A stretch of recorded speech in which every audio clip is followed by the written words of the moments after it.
అన్నగారికి పార్టీ అందరికీ కూడా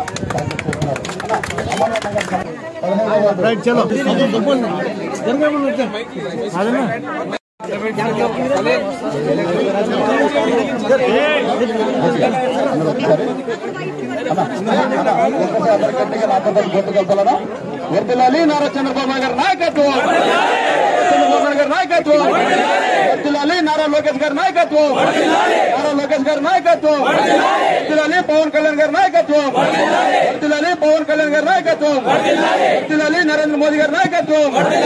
జై తెలుగుదేశం, జై తెలుగుదేశం. కూటమి అభ్యర్థి అయినటువంటి నన్ను ఎమ్మెగనూరు ప్రజలందరూ కూడా అఖండ మెజారిటీతో ఆశీర్వదించిన తర్వాత ముఖ్యమంత్రిగా నారా చంద్రబాబు నాయుడు గారు, డిప్యూటీ సీఎంగా పవన్ కళ్యాణ్ గారు, ఈరోజు కేంద్రంలో మోడీ గారి నాయకత్వంలో ఉన్నటువంటి ఈ కూటమి విజయానికి దాదాపు నెల రోజులు అవుతోంది. ఇప్పటికి ఈ నెల రోజుల్లో ఎక్కడైతే గత ప్రభుత్వం వైసీపీ ప్రభుత్వం 5 ఏళ్ల అధికారంలో ఉన్న రోజున ఏ డిపార్ట్మెంట్ రివ్యూ చేసినా మీరు చూస్తున్నారు, మొత్తం ఇబ్బందికరంగా పూర్తిగా ప్రజలకు దూరమైనటువంటి అభివృద్ధిని మనం గమనిస్తూ వస్తున్నాం. ఈరోజు దీంట్లో భాగంగా ఇక్కడికి వచ్చినప్పుడు, ఈరోజు మన మున్సిపాలిటీకి వచ్చినప్పుడు, ఈరోజు మళ్ళీ ఈ ప్రభుత్వానికి సహకరించాలా, ఎవరి వార్డులు అయితే ఉన్నారో ఆ వార్డులన్నిటి కూడా అభివృద్ధి కావాలా, ఎక్కడ కూడా 5 సంవత్సరాలు వైసీపీ పార్టీలో ఉన్నటువంటి కౌన్సిలర్లు ఈరోజు దాదాపుగా 5వ వార్డు నుంచి అమానుల్లా, 15వ వార్డు నుంచి ఇషాక్, 23వ వార్డు నుంచి చంద్రమోహన్ రెడ్డి, 29వ వార్డు నుంచి ప్రతాప్ రెడ్డి గారు, వీళ్ళందరూ కూడా 11వ వార్డు నుంచి రఫీక్ గారు, 7వ వార్డు నుంచి సూరి, వీళ్ళందరూ కూడా ఈరోజు ఈ ప్రభుత్వానికి సహకరించాలా, అదేవిధంగా ఎమ్మెగనూరు పట్టణ అభివృద్ధికి సహకరించాలా. గతంలో ఏదైతే వైసీపీ పార్టీలో ఉండి అభివృద్ధికి నోచుకోనటువంటి పరిస్థితులు చూశారు, చూసి మళ్ళీ తక్షణమే మళ్ళీ ప్రభుత్వం నిర్ణయం, ఎమ్మెగనూరు ప్రజల నిర్ణయాన్ని కూడా చూసిన తర్వాత ఈరోజు వాళ్ళందరూ కూడా మళ్ళీ తెలుగుదేశం పార్టీకి వచ్చి ప్రతి ఒక్క కౌన్సిలర్లు కూడా రానున్నటువంటి రోజుల్లో మరి యొక్క మున్సిపాలిటీ అభివృద్ధికి తోడ్పడే విధంగా ఉండాలని చెప్పి ఈరోజు తెలుగుదేశం పార్టీలో చేరిన వీరందరికీ పేరు పేరు నేను శుభాకాంక్షలు తెలియజేస్తున్నాను. ముందుగా అంతేకాకుండా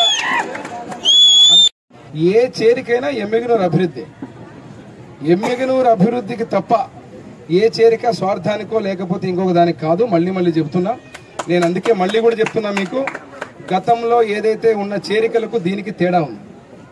ఆ రోజు ఎలక్షన్ల సమయంలో ప్రజలు తీర్పు ఇవ్వాల్సిన సమయంలో, ప్రజలు తీర్పిచ్చే సమయంలో మీరేం చేశారు? అధికారంలో ఉన్నటువంటి ఆ రోజు వైసీపీ పార్టీ కౌన్సిలర్లను సంతలో పశువుల్లా కొనింది. ఆ రోజు మా దగ్గర ఉన్న తెలుగుదేశం పార్టీ కౌన్సిలర్లను ఆ రోజు కొనింది, ఇది వాస్తవం.